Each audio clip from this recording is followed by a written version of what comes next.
Hello guys, welcome back to ഡുംഗൂസ് universe. ഇന്ന് നമ്മളൊരു കുക്കിംഗ് വീഡിയോ ആണ് പ്ലാൻ ചെയ്യുന്നത്.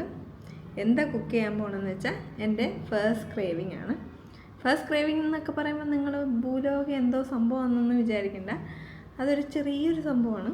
അതാണ് നമ്മളിന്ന് കുക്ക് ചെയ്യാൻ പോകണം കേട്ടോ. എനിക്ക് എന്തായിരുന്നു എൻ്റെ ഫസ്റ്റ് ക്രേവിംഗ് എന്ന് വിചാരിച്ചാൽ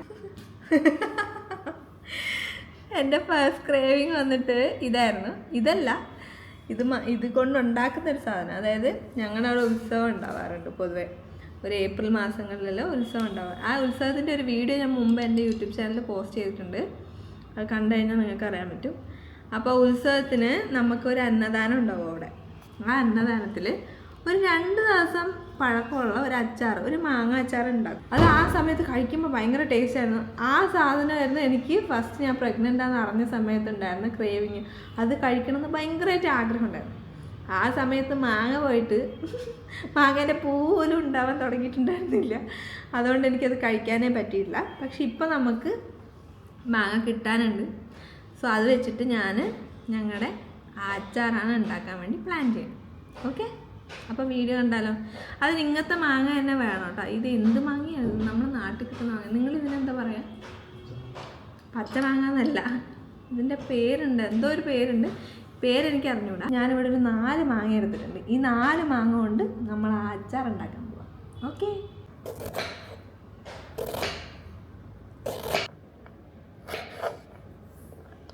അപ്പോൾ നമ്മൾ മാങ്ങ ഇതുപോലെ ചെറുതായിട്ട് കട്ട് ചെയ്ത് വെക്കണം. കുറച്ച് ഉപ്പിട്ടിട്ട് ഒരു അരമണിക്കൂർ 1 മണിക്കൂർ വയ്ക്കണം ഉപ്പിട്ടിട്ട്. അപ്പോൾ അതിൻ്റെ വെള്ളമൊക്കെ ഇങ്ങനെ ഊറി വരും. അപ്പോൾ ഉപ്പ് കറക്റ്റായിട്ട് പിടിക്കും. അതുവരെ ഇട്ട് വെക്കണം. അതാണ് ഇതിൻ്റെ ഫസ്റ്റ് സ്റ്റേജ് കേട്ടോ.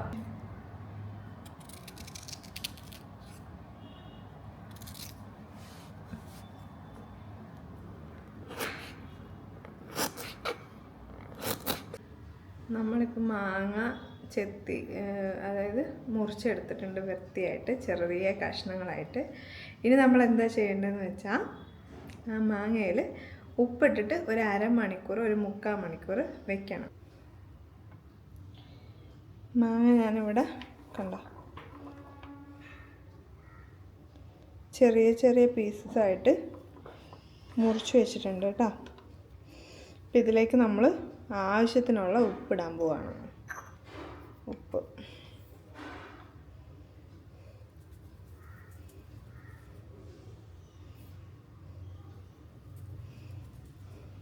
ഒരു 2-3 ടീസ്പൂൺ ഉപ്പ് ഇട്ടേക്കുന്നത് കേട്ടോ. ഇട്ടിട്ട് ഇങ്ങനെ ഒന്ന് മിക്സ് ആക്കിയിട്ട് അടച്ച് വെക്കണം. അപ്പം ഇതിനകത്തത്തെ വെള്ളമൊക്കെ ഊറി വരും. അപ്പം നമ്മളൊരു 2 മണിക്കൂറിൻ്റെ അടുത്ത് നമ്മുടെ മാങ്ങ ഉപ്പിലിട്ടിട്ട് വെച്ചിട്ടുണ്ട്. അപ്പോൾ ഇനി അടുത്ത മാങ്ങ അല്ലാതെ വേറെ ഏതൊക്കെ ഇൻഗ്രീഡിയൻസാണ് ഈ അച്ചാറിന് വേണ്ടതെന്ന് നോക്കാം. ഞാനൊരു 10 വെളുത്തുള്ളി എടുത്തിട്ടുണ്ട്. വെളുത്തുള്ളി വന്നിട്ട് കുറച്ച് വലിയ അല്ലികളാണ്, അതുകൊണ്ടൊരു 10 എടുത്തിട്ടുള്ളൂ. പിന്നെ ഒരു മീഡിയം അളവിന് ഉള്ള ഒരു ഇഞ്ചി നീളത്തിൽ കട്ട് ചെയ്തിട്ടുണ്ട്.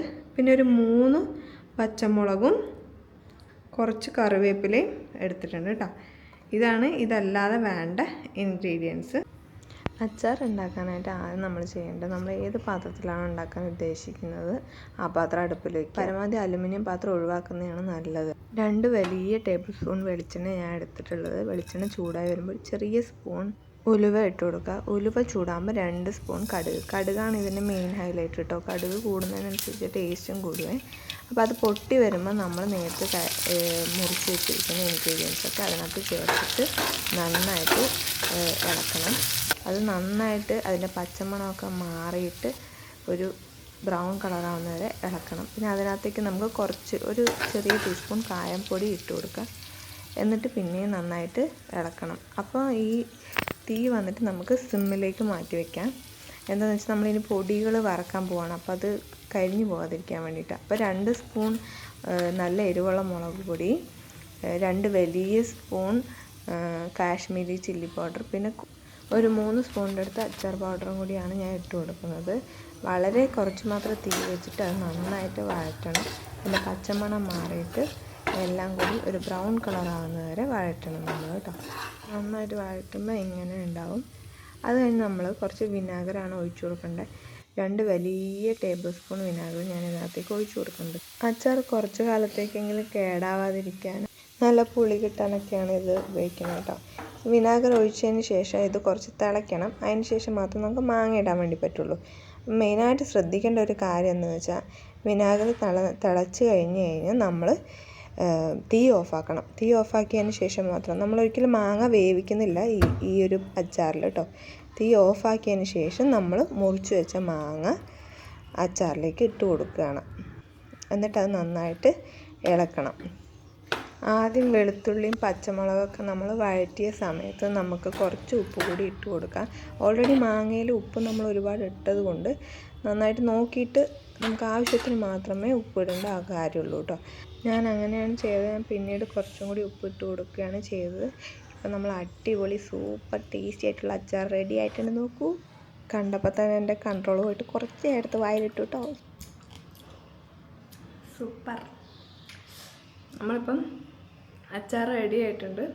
ഇത് ഒരു ദിവസമെങ്കിലും വെച്ചിട്ട് തണുത്ത് കഴിഞ്ഞ് മാത്രമേ നമ്മൾ ഏതെങ്കിലും കുപ്പിയിലേക്ക് മാറ്റാൻ വേണ്ടി പാടുള്ളൂ.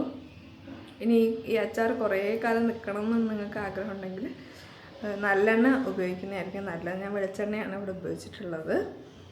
അതുപോലെ തന്നെ ഒരു ദിവസം എടുത്തിട്ട് മസാലയൊക്കെ പിടിച്ചതിന് ശേഷം അത് ഉപയോഗിക്കുകയാണെങ്കിൽ അടിപൊളി ടേസ്റ്റ് ആയിരിക്കും കേട്ടോ. എല്ലാവരും ട്രൈ ചെയ്ത് നോക്കണം. ഇഷ്ടമായെങ്കിൽ ഉറപ്പായിട്ടും ലൈക്ക്, ഷെയർ, സബ്സ്ക്രൈബ് ചെയ്യാൻ മറക്കരുത്. Okay, by.